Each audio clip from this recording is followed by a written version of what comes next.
welcome to Telugu One Academy.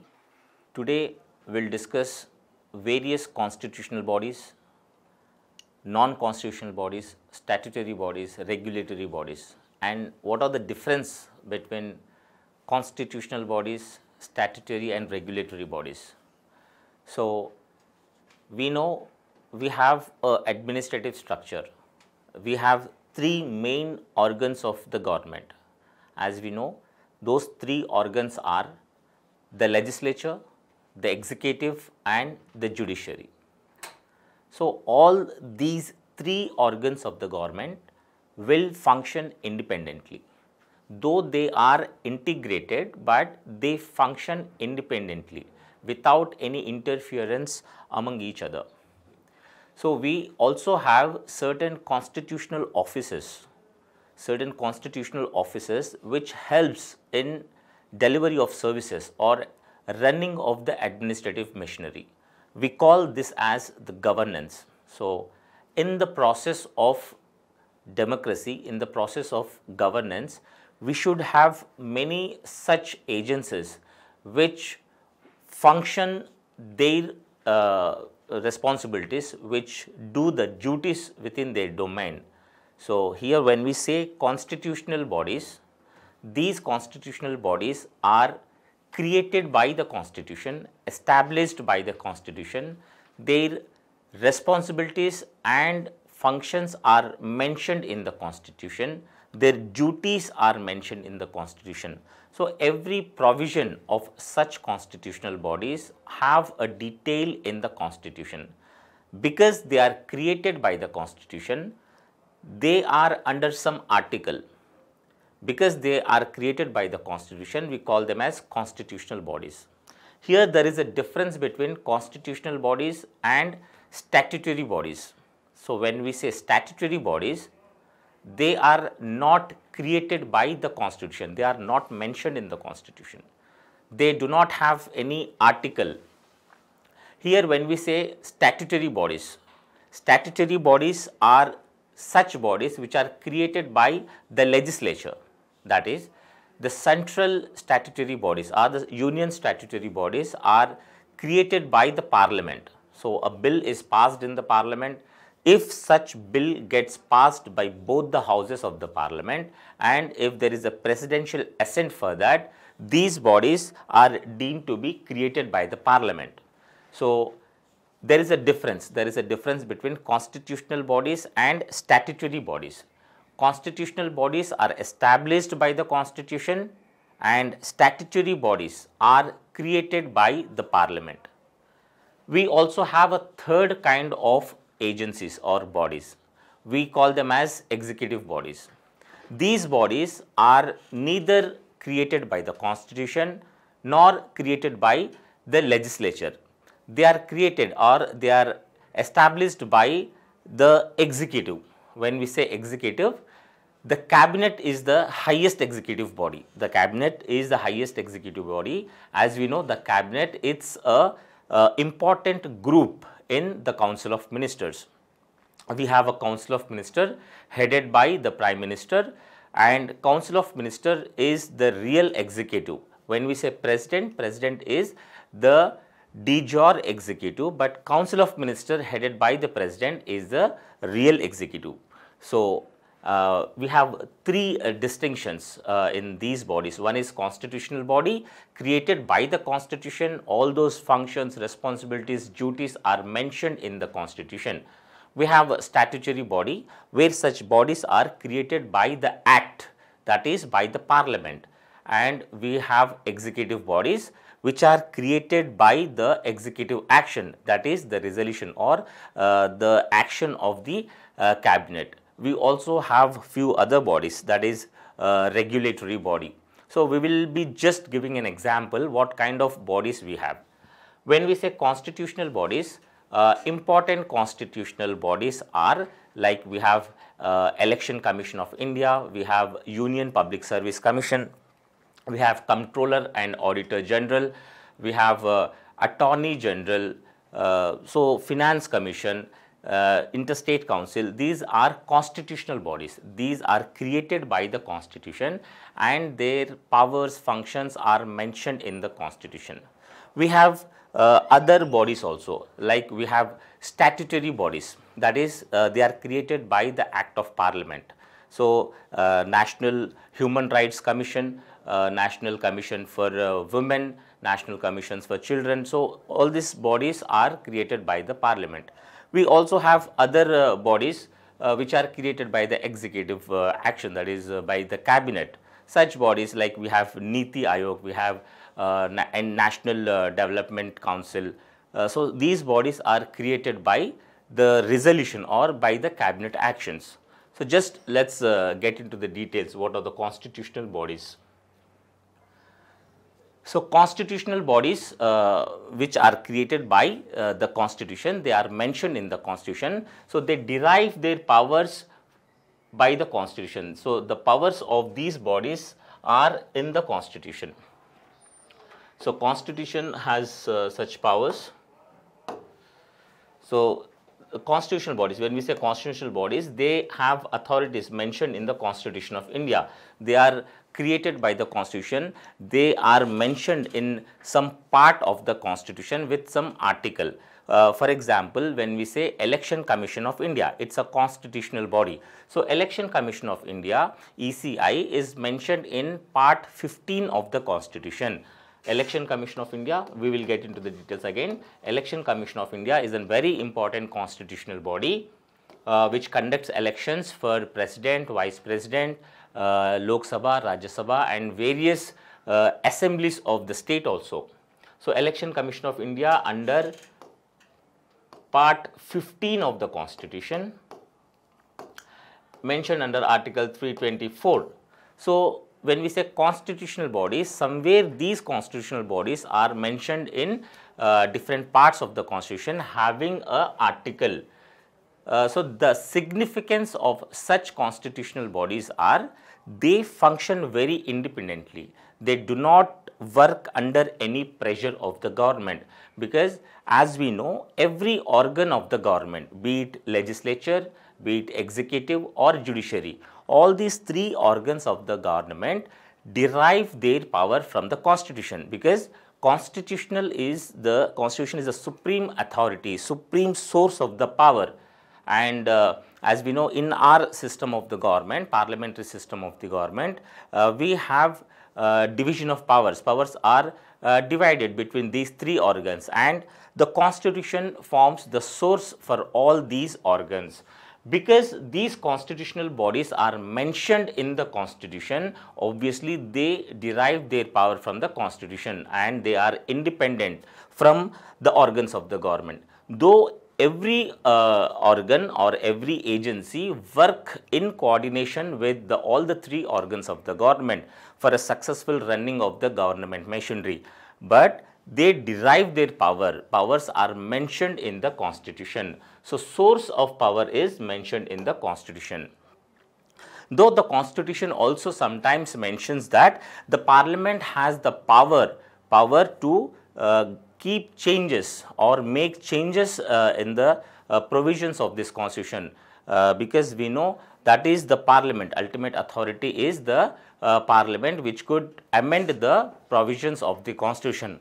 But otherwise, the powers are derived from the constitution. So, the constitutional bodies have their power from the constitution, and if there is any change, to be made to the provisions of such constitutional bodies, these has to be brought in the parliament, and following due procedure there could make any change. So, constitutional amendment is required for any changes to be made for such constitutional bodies. So, when we say what are such constitutional bodies, as we mentioned, there are many important constitutional bodies, like for example, we have said Election Commission of India, Finance Commission, Comptroller Auditor General. So, we would be discussing all these constitutional bodies in detail. The fact what we need to understand here is the difference between the constitutional bodies and statutory bodies, regulatory bodies, non-constitutional and non-statutory bodies. So here we will discuss in general the constitutional bodies. These are the list of constitutional bodies. So important constitutional bodies, we say Election Commission of India. Election Commission of India. We say Election Commission of India because we also have state election commissions. Every state has state election commission, and one thing we need to make it clear here is state election commissions will conduct election only for local governments, that is both for panchayats and municipalities. This Election Commission of India will conduct elections for Parliament. So at union level, state Union Election Commission, we call it as Election Commission of India. Election Commission of India conducts elections for the President, for the Vice President, for Lok Sabha, for the Rajya Sabha and state assemblies. If there is any bicameral in any state, then the state council elections are also conducted by the Election Commission of India. We have State Election Commission here. This is also constitutional body mentioned in Article 243K. So we know Article 243. 243 is we have local self-government, that is by 73rd and 74th Constitutional Amendment Act.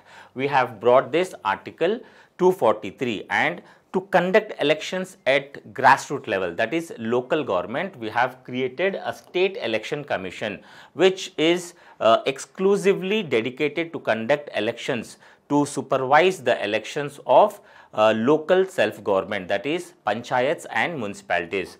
This is one thing, even this is a constitutional body, but at union level we have Central Election Commission, that is Election Commission of India, which is also a common election commission for both union government, central government and state government. Though we have election commissioners at regional level, at union level, at Election Commission of India, we have Chief Election Commissioner CEC, and Chief Election Commissioner is again assisted by 2 other election commissioners. So we will be getting into details of Election Commission.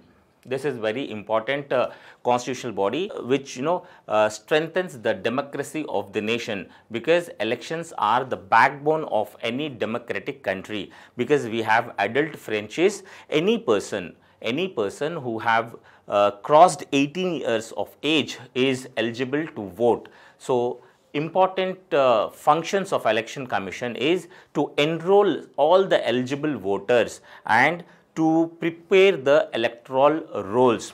Election Commission also indulges in giving recognition to the political parties, conducting elections for various states, and even conducting elections at general elections every 5 years, and elections of president and vice president also. So under part 15, Article 324, we have Election Commission. And other important is Union Public Service Commission. Union Public Service Commission is a recruiting agency which is a upholder of merit system in the country. So Union Public Service Commission, we call it as UPSC. So UPSC is a recruiting agency, central recruiting agency, which upholds the merit system. So all the important offices, all the important staff at central level are recruited by the Union Public Service Commission. So we have main important offices, that is we have All India Services. 3 All India Services we have. One is Indian Administrative Service, that is IAS. We are talking about UPSC. We have Indian Administrative Service, we have Indian Police Service IPS, and we have Indian Forest Service IFS. So we have 3 important All India services: Indian Administrative Service, Indian Police Service and Indian Forest Service. So exams are conducted for these service at the union level. We have all India competition for this, and UPSC is having the power to recruit the staff or recruit the personnel for such services. Other than this, we have central services also. As we have state services at the state level, we have central services, that is we have Indian Revenue Service, Indian Foreign Service IFS, we have various other group A services like Indian Railway Services, Audit and Account Services, Defence Services. So many of the services are conducted by the Union Public Service Commission, Indian Engineering Services as well. So UPSC is a constitutional body which has powers mentioned in the constitution. So we can understand that Article 315 for UPSC, Article 315 to 323, all these articles are mentioned in the constitution, and constitution provides the powers, functions, qualifications for such members and the body of the UPSC. Similarly, state public service commissions are also constitutional bodies at state levels. The same article is mentioned there. So we have this in part 14. Under part 14, we have services to both union and state level. So even state public service commissions are established in all states, because the recruiting agency at state level is coordinated or recruited by the State Public Service Commission. We also have Joint Public Service Commission. If any state or more than 2 states wanted to wanted help of UPSC, then they could ask UPSC to conduct recruitment for such states. So on the advices or on the help of such states, the UPSC also conducts recruitment for states. That is, the UPSC can also recruit or conduct examinations for states when states ask for the help for UPSC. So these two are important recruiting agencies which upholds the merit system in the country. We have Finance Commission. So Finance Commission deals with all the finances at the national and state levels also. So Finance Commission is mentioned under Article 280. So Finance Commission, we know how important finances are. We have a federal polity, we have a federal system of the government where we have a union government and we have state governments. Though we say that union government is more powerful in terms of revenue, as we know now we follow such precedents or such practices where union government is more powerful. We know GST where the taxes are collected by the state governments, and we give to the central government. Central government will devolve or will share such revenues with the state governments, and all those sharing principles are recommended by the Finance Commission. Finance Commission will recommend on what the principles are there to be shared between the union government and the state government. Finance Commission is a constitutional body under Article 280. And recommendations of the Finance Commissions are generally followed by the union government. The Finance Commission will make the recommendations every 5 years, and those recommendations are followed by the union government. So although finances, that is devolution of the revenue or sharing of the revenue between the union government and the state government, and all those principles guides the grant in aids to the state government are recommended by the Finance Commission. So this is also important constitutional body. We have other constitutional body like National Commission for SC, National Commissions for Scheduled Caste. So this is mentioned under Article 338. So Article 338, we have National Commission for Scheduled Caste under Part 16. under part 16, we have national commissions for scheduled caste. As we know, we have a good population of scheduled caste in the country, and for the welfare of the scheduled caste people, for the welfare of the development of scheduled caste, we have a national commission, and national commission is a constitutional body. So national commission for SCs derive their power from the constitution. Even national commissions for STs also, national commissions for STs is under article 338A. So these commissions are mentioned in the constitution, and because they are mentioned in the constitution, they are constitutional bodies and they are autonomous and given independency in their function. So the authority, functions and responsibilities of such commissions are mentioned in the constitution. We have special officer for the linguistic minorities. Special officer for the linguistic minorities. As we know, we have a very diverse culture, we have many languages. So linguistic minorities, so minorities based on the language, it's not based on the religion, it is based on the language. So there have to be a special officer who will generally take care of those minorities who are linguistically minors. So this is also a constitutional body mentioned in article 350. So we have constitutional bodies. We also have other constitutional bodies. The important constitutional body, Comptroller and Auditor General. As we know, Comptroller and Auditor General is a term we generally taken from the British, because British has ruled us for many years. So here we in our India, this is called CAG, Comptroller and Auditor General. But generally in India, Comptroller and Auditor General do not have a function of controlling the public purse. He is only the Auditor General of India, but the usage is generally used because we have a president, we have ruled by the Britishers. So we have using the word Comptroller and Auditor General of India, but the CAG do not have controlling powers.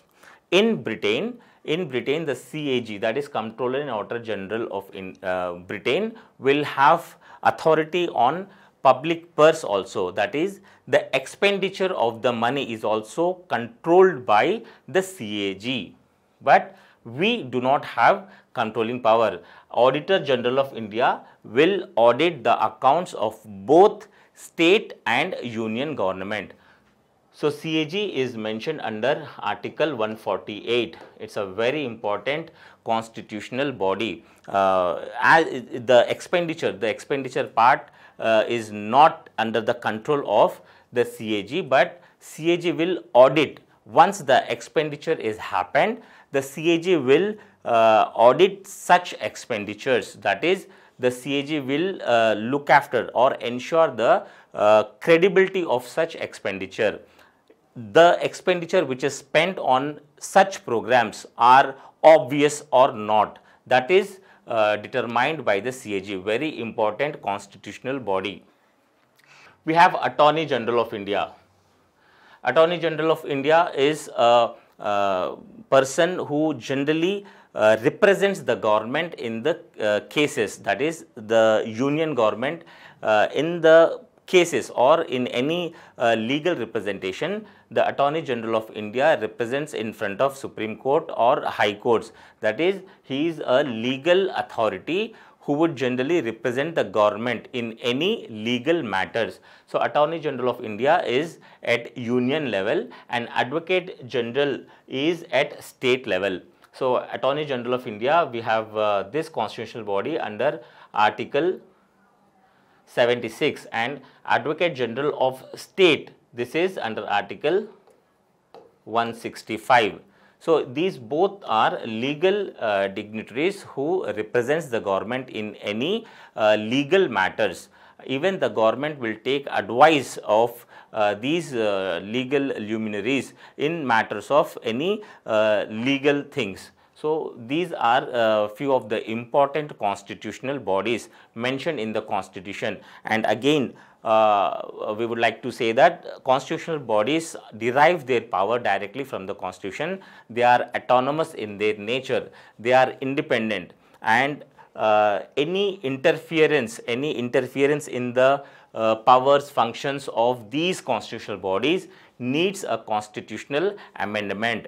The government arbitrarily cannot change or cannot interfere with the functions of such constitutional bodies. Thank you for watching this class.